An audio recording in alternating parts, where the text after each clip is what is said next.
sign there that says Leaf of Eve. Hello, everybody. Welcome to Outside the Box, the podcast devoted to supporting Central PA small business. Today on the show, I have Deb String, Leaf of Eve, a unique boutique near the Conde de Gwinnett Creek, kind of. You're in Enola, right? I'm in Enola, yes. Yeah, that's kind of close to the creek. I'm far. I thought that rhymed, so I went with that. And I'll remove these banners so we can see you better a little bit here. I don't need to be seen. I'm your host, Derek Mixler, realtor and digital marketing geek right here in Central PA. I grew up on the hill, went to Mechanicsburg High School, and went up to Penn College of Technology in Williamsport, and have been back here ever since. Had a few sales jobs before I started selling real estate 15 glorious years ago. If you need to buy or sell a home, please reach out to me, especially if you need to sell a home. Prices are really high. You can text me, email me, send a rock through my window, send a carrier pigeon, whatever you need to do. We really need inventory right now, desperately. If you'd like to subscribe to our email to get networking mixer updates, episode announcements, and exclusive special offers, you can go to supportcentralpa.com and sign up for our weekly email there. It's me drafting it. It's not spammy. It just tells you what's going on in the week, what's going on with the group. So it's a good little thing to know what's going on. If you're on Clubhouse, I am at Agent Derek. Please follow me. We're actually going to be on here after the episode 1 to 2 with, I renamed the group. It still says Central PA Small Business Connect on there, but it's actually, we're just doing all Central PAans or anyone from outside the area that just wants to network or talk to Central PAans or want to learn about it. So we still have the Clubhouse room on Thursdays 1 to 2, and it's open to Android now. So everybody is welcome to join us. And I know we're going to have some new faces today. If you're looking for the link for the room, go to the feed in the group and you can find it there. A reminder to ask a question in the comments if you have any questions, or if you know Deb or myself, say hi in the comments. And if we don't see it now, we will come back later and address your question or comment. And a reminder that all the replays are on YouTube, Instagram, LinkedIn, Facebook, and soon on iTunes and all the audio players. So wherever you like to consume your content, you can find it there after the show. And like I said, I am here with Deb String of Leaf of Eve, a unique boutique. And we had a little mix up. I put 12:30 in my image for my Instagram post. So she thought it was 12:30. I'm here at noon. So she scrambled and got back there. We're about 1 minute late, but I appreciate you moving quickly and getting on screen. And if you have any customers or anything, that is fine. So I'll shut up now. Tell us a little bit about where you come from and your background. Well, first I have to say, I graduated from high school here in East Pennsboro in 1972, and one of my classmates was Davy Jane Saxton. She happens to be Dr. Davy Jane Gilmore, who is the president of Penn College of Technology. Really? Wow. Yeah. So anytime anybody says they're going there or whatever, it's always go in and say hi to Davy for me. No, they don't call it Penn Tech anymore. I went there when it was fairly new, and they've changed the branding to Penn College, I think. Yeah. Yes. Anyway, yes, I grew up here in Enola, or in the Camp Hill side of this township, went to East Pennsboro, graduated in 1972. Went out and worked a job for a while. And then I've always loved sewing. I've been sewing since I was 13, and decided to go out and start a business called Leaf of Eve out of my apartment. I got really lucky, and there was a tailor that was a member of my church choir, and we asked him if I could apprentice with him. So I started apprenticing at 26, which is really old to start apprenticing as a tailor, but I stayed with him for 4 years. His name was Francesco Sita, and he was on Walnut Street in Pembroke. Learned a lot from that gentleman. And then I left there. And was the pool there when you were there? The pool? The Pembroke pool, was that still there? Well, I actually went. My grandparents, that's where my grandparents live. So I went to the Pembroke pool. Awesome. Yeah. I grew up going there every summer. We had a season pass. We were probably diving in at the same time into the pool, Derek. Yeah. That was the best. It's sad that's not there, that community amenity. I wish it was still there. Yeah, I was born in 78, but yeah. I was diving for pennies probably while you were swimming laps. Well, my grandparents were right there on Bow Street, so we could walk to the end and look at the pool and just walk down. Yeah. Yeah. Awesome. So I learned a lot from him, a lot of things besides tailoring. I learned about opera and found out about PBS and WITF at that time. That's what you hear here when you come here. I always have WITF on.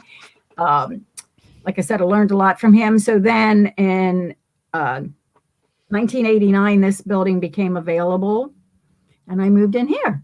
And I've been doing, when I moved in, I was doing custom clothing. And then 7 years ago, I gave up on the custom, and I just do alterations now, which I'm very busy this May. When I made the decision, whatever month I made the decision to do this, Derek, I did not think there was going to be prom because of COVID. And they didn't even start making their decisions till probably 3 weeks ago. And I am probably going to be doing the same amount of prom gowns that I did in a year. I mean, between January and May, I'm probably going to be doing the same amount between April 1st and May 30th. So proms are on for this year. Proms are on. Everybody's doing proms. They're all kind of like East Pennsboro. They couldn't dance. There's a lot of them you can't dance, but they played yard games and things like that, and they get all dressed up, which is great because, you know, the girls love to get all dressed up.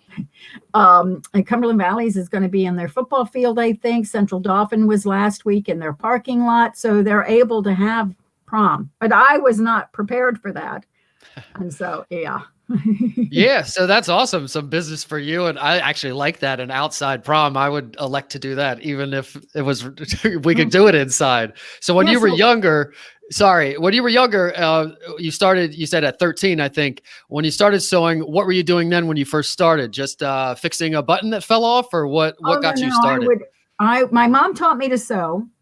And so, I would just take fabric, make my own patterns, and make a dress or make an outfit. I'm so old, we weren't allowed to wear pants to school back then. And these young people just look at me like I'm crazy when I say that. But no, we were not allowed to wear pants.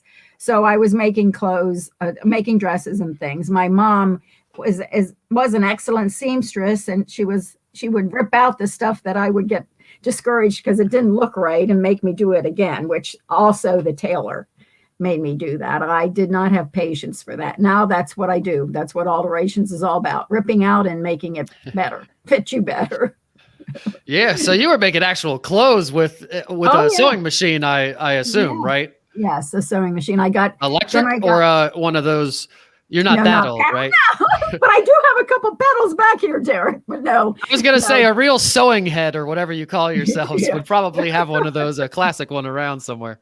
Yeah. I have industrial machines here now. And so I have 2 industrial machines, which one I broke working on a wedding gown maybe 4 weeks ago. And the timing's out. The timing is kind of like a car engine sort of thing. The timing, the cam, I hit it. I was working on something that was beaded. And so that has sat for about 4 weeks. I have to find a sewing machine mechanic, and all my mechanics have retired. So if you know anybody, if anybody hears me out there, I have a machine that needs to be repaired. So that kind of put me in a little bit of a quandary because I would run between the 2 machines and different thread colors and stuff. But oh well, we survive. We're getting through it. Yeah, I would think. And so that's a dying industry. Where do you even learn how to fix sewing machines? Do you have to go to a manufacturer and then they kind of teach you how to fix theirs at least? How do you even? Well, I mean, these are old Singers. They're from 1950. And so they're even the Jukies, all the other brands, they're set up basically the same, but yeah, they're industrial. So I can't go down the street to one of the vacuum cleaner places or sewing machine places because it's an industrial. It's not home sewing machines. I bet you if go on Facebook, there's probably a seamstresses or tailor Facebook group where you could just say who fixes these things. Then the shipping will cost you. You're gonna have to send it somewhere probably, right? Yeah. I don't have time to do Facebook. So did you start making pants too once you're allowed to wear pants? Oh yeah. Yes, we made pants. I had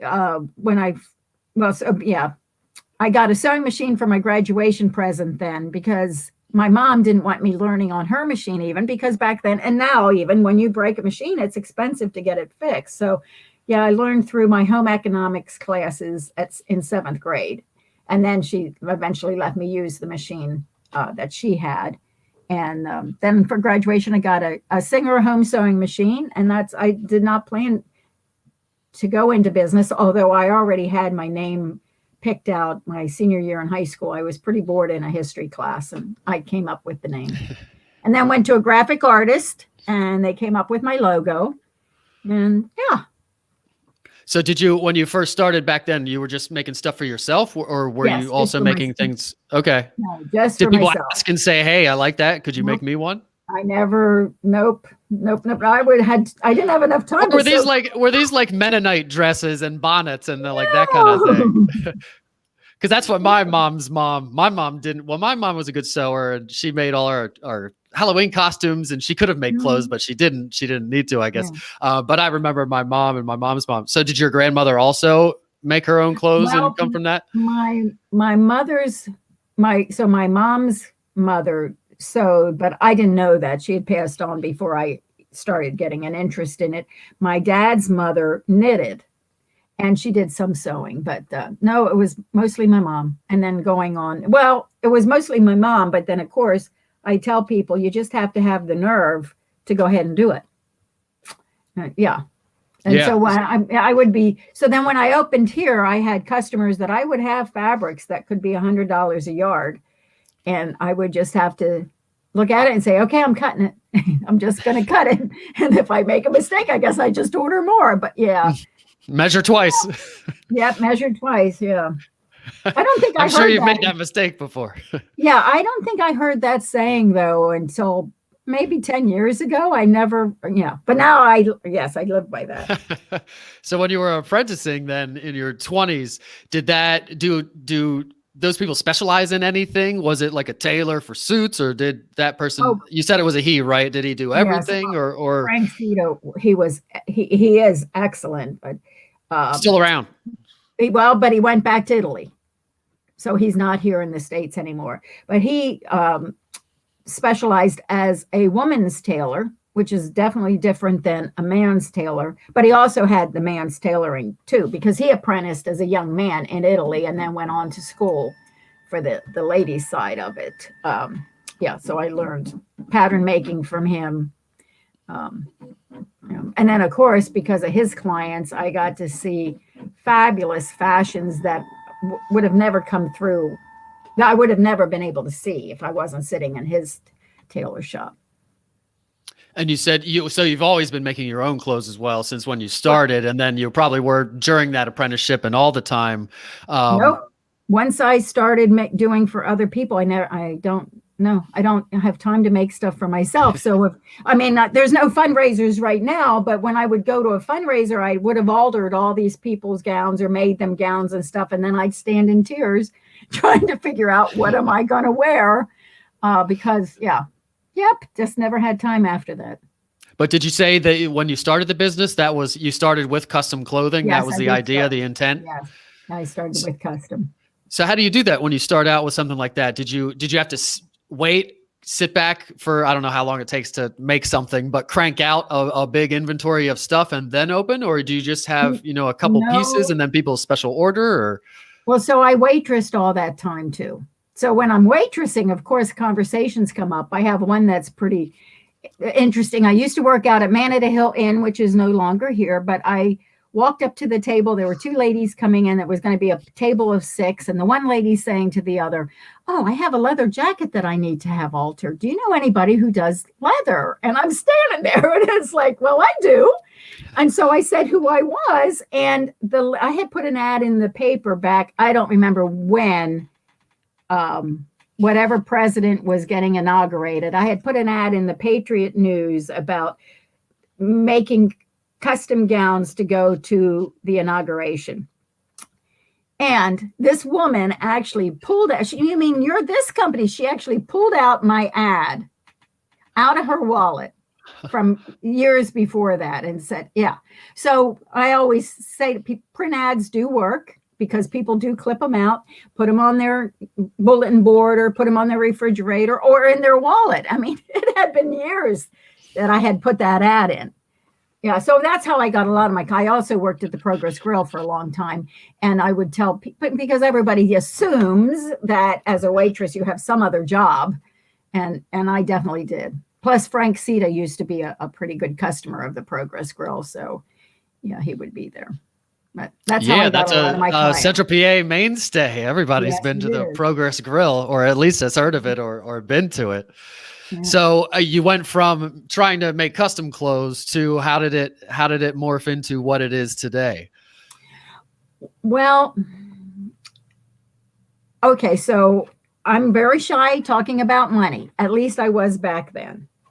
And I knew what I should be charging because I had sat in a tailor shop. But of course, a lot of people would be surprised by what I was charging. So of course, I kept lowering my prices and stuff. And then it is a little hairy when you're looking at $100 a yard in fabric, or the customers brought their fabric and they got it in Ireland, which I have a lot of customers had traveled at that time, and they would buy a piece of green silk from the Emerald Isle, or they would bring in fabrics from India that they had visited. So then there was no way that I could get that fabric back if I screwed up. And I do make mistakes, but yeah, so I never charged enough, Derek. And now I have young women coming in here and they're learning how to negotiate, and they're getting the wages that they deserve for the positions they have. And I'm just so tickled. But I was very shy about it. I didn't like talking about money at all. Now I have a sign up. I had to put signs up in my fitting rooms and stuff so people would read that I would, I require 50% down. Well, I don't require that anymore, but it started the conversation because I just hated talking about money. Yeah, so, you have to value yourself, and what you do yes. is a skill, and it's probably a dying skill, just like the people that fix the sewing machines and yes, all kinds of other trades that are dying right now. Definitely dying skill. So my very last customer that I did custom for, I had made one of her friends a dress, and then I got talked into this, and I said, okay, I'll do it. And then I wanted her to show it in a fashion show a year after she wore it. So she was in my fitting room with the drape closed. And she said, I told you my friends would want to know where I got this made. And I said, and I told you I didn't want you. I'm not doing it anymore. I told you not to tell them where I got it. I said, because I would need 3 times what I charged you. And she whipped that drape fine. open. They said, fine. My friends wouldn't care. And that's when it kind of smacked me in the face. I should have been, but I was always afraid. I had to eat. And this is how I tell people, I have to eat. So am I going to have hamburger today, or do I get to eat steak? And I just couldn't ask for it. But that's one thing when you have had interns in the past from high schools here, and that it's always learn how to negotiate and get your price and walk away from it if it's not worth your while. But it's hard. It's especially like my generation and older, it's hard to get that money. Yeah, so that's interesting. The high school, so you get interns from every high school around the area? Yes, I've had them here from Milton, Hershey, Cedar Cliff. There's been a couple from Cedar Cliff, but one went on. She came in and she could draw beautifully. She'd already been to the Fashion Institute of Technology for summer classes. She went on there and did 4 years, and she's in fashion now. I've had some that have gone. We have a great, I think it's a university now. We've had a couple that came in and end up in Philadelphia at the Pennsylvania. It used to be the Pennsylvania College of Textile. I think it's now Pennsylvania University or Philadelphia University. I'm sorry, I can't remember the name, but yeah, we have fabulous there in Philadelphia that we've got a couple great. Drexel has a great program for fashion design, and yeah. So the interns would come in from high school. So most of the people that go into this industry or that are interning and have plans for the future are in it for the fashion part of it and creation, not necessarily alterations or measuring suits. Everybody thinks of a tailor just coming in, measuring your inseam and whatnot and doing that, but there's a lot more to it. And this is more like Project Runway stuff. Well, so one interesting time we went to a fashion show as a senior in these colleges. They have to do a fashion show as part of it. So we would go down and see some of our interns 4 years, out. And there was a mother that said to me, "Oh my gosh, I can't believe you taught my daughter so well to sew, Deb." And then the daughter, you can hear her coming. She had just finished a show and she was coming into the foyer or the lobby or whatever. She goes, "Mom, she didn't teach me to sew that well. I ended up stapling and gluing." And so it's the concept is what they learn in fashion design school or whatever. Of course, they do learn to sew some as well, but it's more like Project Runway. They're not sewing everything now. And it was funny. I said, "You did what?" She goes, "I hot glued the buttons on," because of course they're pushed to a deadline. Yeah, but you can't put that in a department store. You can't hot glue your buttons on. No, they No. need to be functional, huh? There's probably some stuff you could use adhesives for, but I'm sure. Yeah. I mean, and you say I'm a seamstress, or I sew. What you talk about sewing, but it's actually more than sewing. You're cutting. There's a lot more to it. Even if you're doing it all sewing and no adhesives, there's a lot more to it than just sewing. What are some of the other things that you have to learn other than the actual act of sewing or using a sewing machine? Well, pressing, because pressing can ruin everything. You can press it too hard, or like velvet as an example. If you press velvet, you get an iron print on it, and you can't get that out. So you have to find out what your fabrics, what you can do with your fabrics and stuff. And then, of course, you get to go into New York or into Philadelphia to buy fabrics, which was always fun. And then the trims and things. I used to do, when I first opened, I also did draperies. Because if you can sew, well, I actually had a friend that said she bought this oilcloth and she said, now you're going to make me drapes. And I had never made drapes at all. And this is before the internet. So I had to go out and buy a book and had to make Roman shades or balloon shades of some sort. And yeah, I did her whole house, and it was a lot of fun stuff. But yeah, once you know how the basics of sewing, you can sew even heavy boat canvas and stuff if you have the right machines, of course. And even and pattern reading, obviously, you need to know how to read a pattern and follow a pattern and actually do it correctly. So I have a friend that has jumpers shoe repair in Mechanicsburg. Oh yes, I carry a jumper. Jumpers. Yeah. Yeah. So you don't do leather? Do you send, and other people that do what you do send people there, people that specialize in leather? What do you need? You need equipment that can get through the leather, right? I do sew leather, but I don't do any shoe repair or any dyeing of shoes. Jumper, I hope they still dye shoes. That dyeing shoe comes in and out of fashion, but right now people want to have dyed shoes to go with their mother of the bride gowns and things. So yeah, jumpers. I've sent a lot of people to jumpers. I don't repair handbags and things, and because people ask me, do you have an industrial machine? Well, yeah, but it's only good for certain things. Right. So, yeah. Carrie, the daughter, that if you don't know, she's kind of started doing some stuff, and she's getting creative with it. She's starting to make handbags, and I love her shoes. Right. She undersells. Maybe she's jacked her price since last I talked to her, but it should be 2 or 3 times what she's been charging for these one of a kind shoes. I mean, you can draw her a picture and she'll go make it in it. Really? I did not know that. Yeah. I did not know check out the Instagram. She makes these shoes. Like one I saw, a friend of mine, her son drew a picture of what, like a Mother's Day, or maybe it was her birthday, I forget, of this tiger, whatever. He drew shoes that he wanted her to have and gave it to Carrie, and she pretty much reproduced it out of leather with different colors and patterns. It's really, really cool. That's still on my list. Reminds me to get those for somebody. So, of course, when I was doing custom, I did custom prom gowns, and it was always neat to have the girls come in with their little drawing and then to see it come to life. So I was not great at pattern making. So what I did was take your measurements, and then I would make up a muslin, it's called. You take muslin fabric, which is just white fabric, and I would make up the basic gown or the outfit for them, try that on and fit it before I would cut their fabric and stuff. And that's what I used as my pattern. It's kind of called draping in some, So would it cost a lot more to have a wedding gown? Prom gowns aren't super, they're expensive, but not super expensive, but wedding gowns are way expensive, some of those. So could it be cheaper even to have one custom made?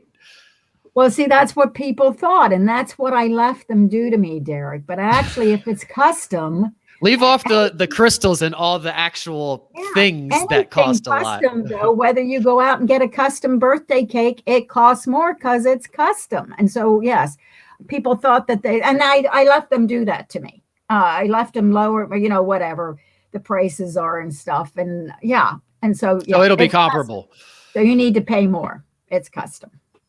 Yeah, that's awesome. Because you have to, especially if you're getting something custom, then nobody else is going to have it. Here's a question. So you have this wedding dress after, and nothing to do with it. It sits in the attic, sits in some closet or something. What can you do? Can you repurpose a wedding dress? Do you have ideas for people? I actually have daughters that come in and wear their mother's dress. I like 2 years ago or so, I had like 3 or 4 brides were wearing their mother's dresses, and we just change them a little bit, maybe take the sleeves off because they're 1980s sleeves where they had really big puffy sleeves or whatever. It's got a neck up to here. Yeah. And then I did run into someone that was telling me that there's a website, which I'm not familiar with, but I get called a lot to make christening gowns out of the wedding gowns, but that's not my forte, and I really have no interest baby in gown. Yeah, christening gowns out of it. So I would suggest they call other people and stuff. But there is one person was given a choice of taking the wedding gown and having their lingerie, like a little top and little boxer shorts and stuff. So it's out there. I don't know where to go to look for that because I have no interest in doing that. Well, that's a good reason. Actually, I have set my retirement date. It is in 2024. Hopefully I get to retire. So awesome. I don't really want to start any other direction. No. Well, now, so what you have now is what you're going to stick to, it sounds like. Yeah. So tell us a little bit about what you're working with now. You have products in your store now as well, right? Yes.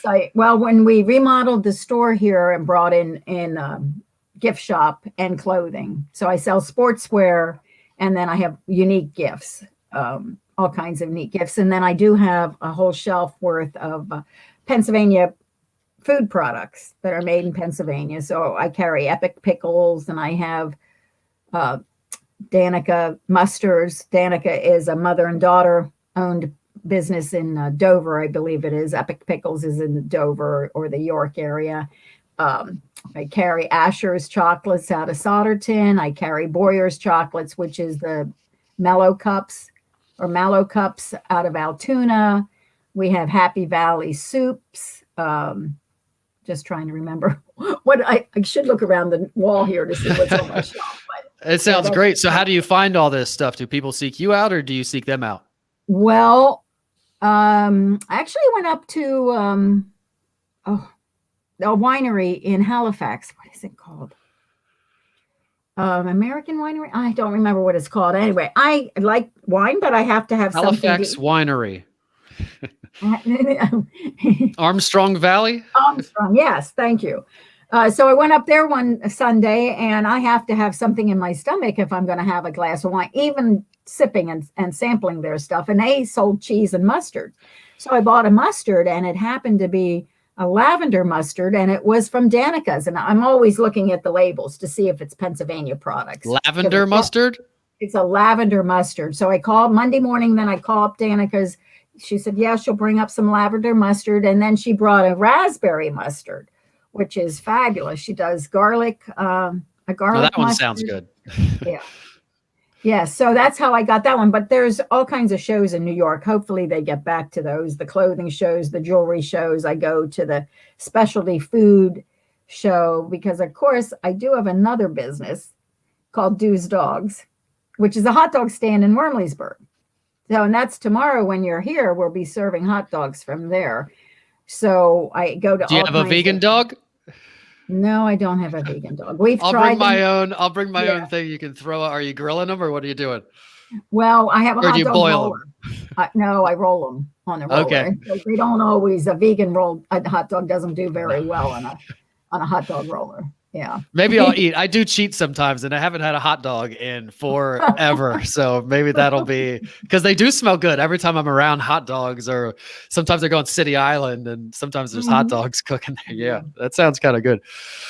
So we won't get off topic. I want to ask questions about that. But so the sportswear, so you're hand picking things at the shows, and it comes from all over the place.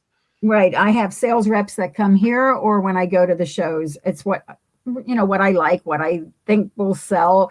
A lot of times there's minimums and how much money you have to spend with each company. So I'm sticking really small with the clothing anymore because of online sales. I started having mother of the brides bringing in gowns that they bought online, and that was a big indication that clothing is definitely going online. So I have it, but I don't carry a lot of it. I carry. Well, if they can get a cheaper gown online, then they can spend more money with you to fix it and make it the way they want it. Yeah. True. And customize it. Could you kind of have a custom, like a mix between? Take something existing and then radically change it. Well, I have one that just brought in the grandmother's outfit for a wedding, and she just thought it didn't look, I don't know. Well, anyway, so I suggested they find a trim lace, and they found a beautiful, like 1/2 inch wide rhinestone trim that we're going to end up sewing on the outfit. So yeah. Have you ever done a removable items? So, where they like rip off and now it turns into a skirt, or they rip off the thing and they into the reception. It wouldn't be that hard, right? You just use Velcro, or I'm sure there's some way to do it. Well, but some of them, I have had them come in where they're zippers, so that they would take the zipper and the bottom of the long gown drops off. But yeah.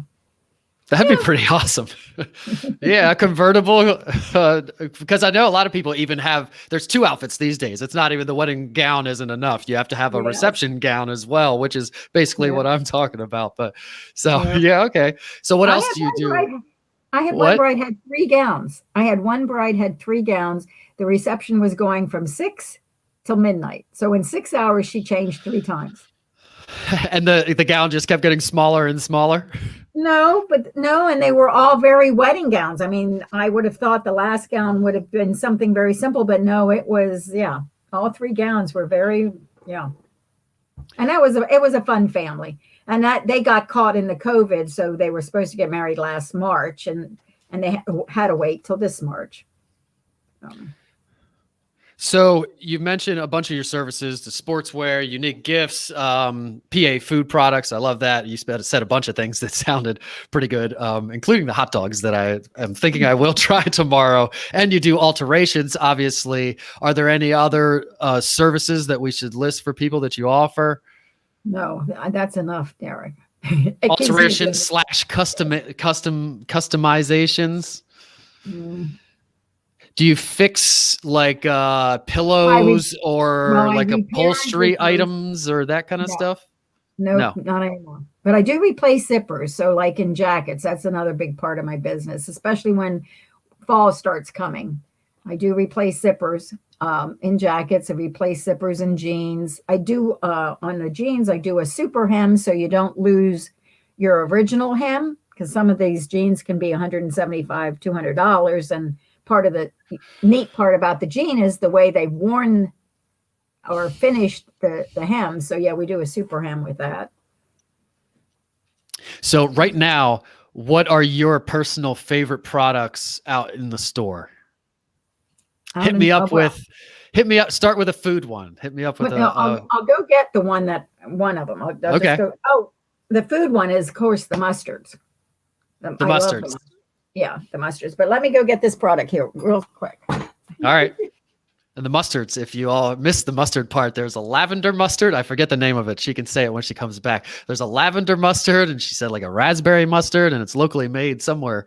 She'll tell us. I'm trying to figure out what's back on her shelf. That looks like a water bottle back there. But so that one person watching is like, where did Deb go? She'll be right back with some products to show us, hopefully. Some of the mustard. Now she can hear me again. I hear her giggling. Yeah. Oh, is that a hand? Yes, it's a hand, and it's the world. So this company is called Mova, and you can see it's Earth. Can you see? How do I bring this back? Yeah. It rotates. So that when the kids come in with their moms, they're just so fascinated. It has solar batteries in it. So when I come in the morning, they're not working. It takes about 10 minutes of the fluorescent light to get it to start. So it's turning. Like a clock? Nope. It rotates. It looks like the world. And it just rotates around. Oh, like within the ball. I got you. I thought you meant it sat in the thing and rotated as the day went. So then I found this at the gift show in New York, and then I found this company in the gift show. They make these neat hands. They're in 2 different areas. So I brought them both in, not thinking that one would hold the other. And then one time, I usually close between Christmas and New Year's to clean the shop and stuff. And one Christmas and New Year's, I said, I wonder if the hands can hold the world. So it just sits in there, and you can't figure out how it's being held. And he's got the whole world in his hands. That's pretty cool. And it's a bundle purchase. You get both Yes. for give somebody a deal if you get both. Yeah. Did they make other hand things? Was the company they just made hand things or what? The company does make a hand like you can put in your wall, and they make a hand that sits on the desk now. Mova also makes these up in art things. So I have irises by Van Gogh, and I have Van Gogh's Starry Nights in the same sort of thing that's turning. It's pretty cool. That's cool. These the people like to, and the little kids, when I hand them the world to hold in their hands, they just, are amazed. Yeah. For sure. Any kid would love to play with that thing. Is the hand made out of plastic or plaster or what how does it feel? It's made out of resin. Gotcha. Which is plastic? Yeah, I'm not sure. Kind of. Yeah. A fancy, like artsy way of saying plastic, kind of. I don't know. It could be resin, could be anything, I suppose. It looks like clay though, or that type of thing, or plaster, but it is made out of, I think. I don't. I guess I don't know my products too well. Do I? Say the mustard brand again. I didn't write it down, and when you walked away, Danica's. That's right. Yeah, DANICA. Does Danica make them? Yes, Danica makes them. Well, let me go get that thing to read for sure. There we go. Let me come up with another product that she'll have to. She named Epic Pixels. Pixels, not pixels. Epic Pickles. Danica's mustard. The 5 people. There's some people that weren't watching before. She mentioned a lavender mustard, which I never heard of, and a raspberry mustard. So she went to go get a couple products to show us. These are her favorite food items that she has out in the store right now. These are I see some candy there too. Yeah, these are the Boyer products out of Altoona. I don't know where my webcam is there. Yeah. So we have the Mallow cups, which people may remember from their childhood. Yeah. Mallow so those are made locally? They're made in Altoona in Pennsylvania. I never knew that. They have a butterscotch smoothie peanut butter cup, and then they have a peanut butter cup, and then they also put a Clark's bar in one of their peanut butter cups. And so Clark bars are from Pittsburgh. Huh. Which I didn't know that. So I had somebody from Pittsburgh tell me that the other day, because I am fortunate. I do get brides from all over the East Coast coming in to get alterations made. So what's a Mallow cup? The peanut butter one, is it called called a Mallow cup peanut butter? What do they call that one? Because they can't call it a peanut butter cup. It's just a peanut butter cup. Yeah, you can call it a peanut butter cup. It's not trademarked. No? By the Boyer. No, I think Mr. Hershey would have, or Reese's would have. No, it's not trademarked. Peanut butter cup is not trademarked. Yeah, I think they weren't owned by Hershey to begin with. They bought it at some Reese's point. Yeah. Mm-hmm. And then this is the Danica. This is the lavender mustard. Oh, where's my? Sorry. So does it taste like flowers? You can taste the lavender in it. Yep. What do you eat that with? On a sandwich or something? Oh, everything. Yeah, sandwich. Well, so my favorite recipe on dogs. Well, yes, you can do it on hot dogs. I have so many interesting things that go on my hot dogs. So, but my favorite recipe for Danica's is I take chicken tenders and I drag it through the mustard. Then I drag it through Italian breadcrumbs. And then I put it under the broiler for a few minutes. And then you have a quick little appetizer or dinner. And it's really, really good that way. And then I did bring Epic Pickles. So I brought cauliflower that they do. Pickled cauliflower. And they're out of, where does it say? They're pretty local. I've heard that before. Yeah, they're out of Dallastown. And Danica's is out of Dover. That's great. I happen to love pickled stuff and mustards because as a vegetarian, veganish, whatever, that's a way to add a ton of flavor fairly healthily. So I love that. As far as apparel goes, what is there anything that you tend to kind of like buy a lot of because you're hoping nobody buys it and then you take it home? One advantage is I order in my size for myself as part of the order. But I carry Insight. And Insight has great pants, a lot of stretch to them, and they're very comfortable to wear. And then I carry Clara Sun Woo, which is American made. A lot of her products are American made clothing. And then I carry Carib, which is from the West Coast. Those are my 3 big names. I mean, well, they're not big names because a lot of people don't know about them, but Yeah. And That's do you have hats and accessories and glasses and that kind of thing too? I do have glasses because, of course, I need them myself. So I have I readers. thought I saw glasses in some pictures I was Yeah, I have readers. And then yesterday we got in some beautiful, let me go get one of those beautiful wine glasses. Put this stuff down. wine glasses. So not eyeglasses, but something to drink stuff out of. You should get some, I guess you can't sell PA wine unless you make it yourself. I don't know the rule on selling local wine. I guess if you're a distillery or a brewery or you make your own, I think you're allowed to sell your own plus other people's locally. I would just say you can't sell wine, right? No, I can't sell wine. No, but at some of my events, I do have wine sampling, or we'll come up with like Eve's Temptation, which is apple juice and Prosecco. We give away that way, but I can't sell wine. But I can sell the accessories and stuff. And of course, because I have brides and bridesmaids coming in, mother ofs, so these make great little wedding presents. But this is just a new wine glass I had come in, and it's got the crystal.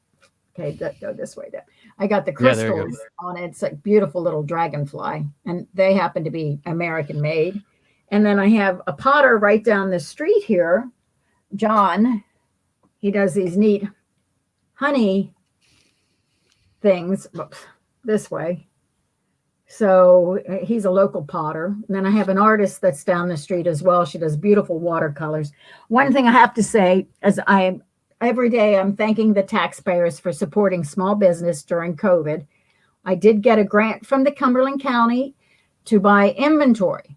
So I had a large grant. I had so much fun going around buying local inventory for my store. And that was just because of COVID. I would have never gotten that kind of money to buy inventory. So. That's awesome. So everybody should stop by and check out all the cool merchandise. So did you splurge on any items that you may not have gotten before to carry, or any items that you were, I'm not sure if that would sell, so I don't really want to buy that. But since you were kind of... Well, I do that whether I have a CARES Act money or not. I buy things and then say, why did I bring that in? But so what I did, because since this money was given to me, I didn't ask for a wholesale price. So as a retailer, you buy at wholesale, you sell it at retail. And so with the artists, I just said, hopefully when it sells, I'll come back and have to buy more. Then we'll talk about wholesale. But this money was given to me, and I'm just going to pay, full price, so that it would help them out as well. That's great. So what's your best seller? What do people buy the most of, do you think? It depends on the day, but the MOVA balls were pretty popular for the holidays, the little MOVA balls. And then how much is one of those? How much is one of these?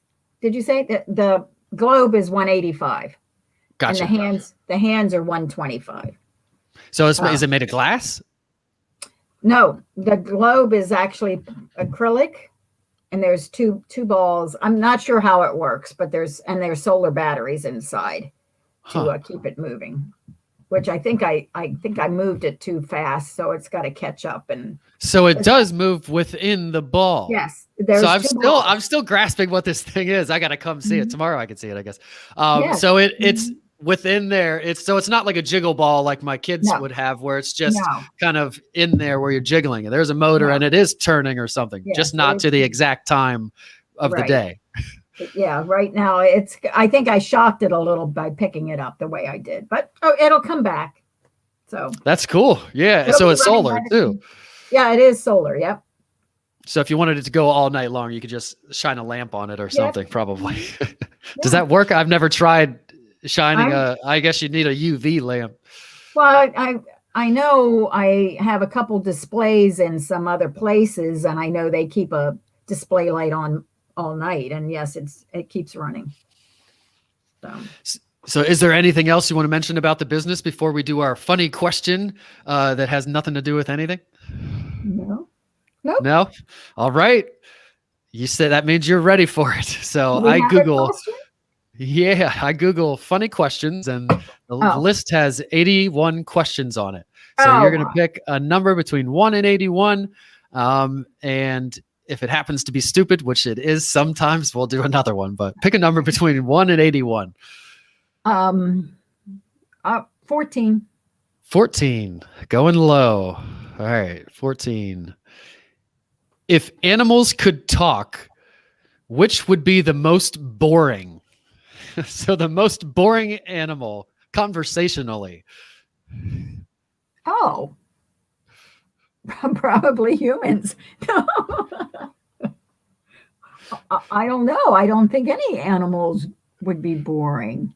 Or maybe like did you ever see, I forget what movie that is. There's a sloth in it. It's a movie with lots of animals that talk, and the sloth works at the DMV, and there's this big long lineup, and he talks really because sloths are pretty slow. Yeah.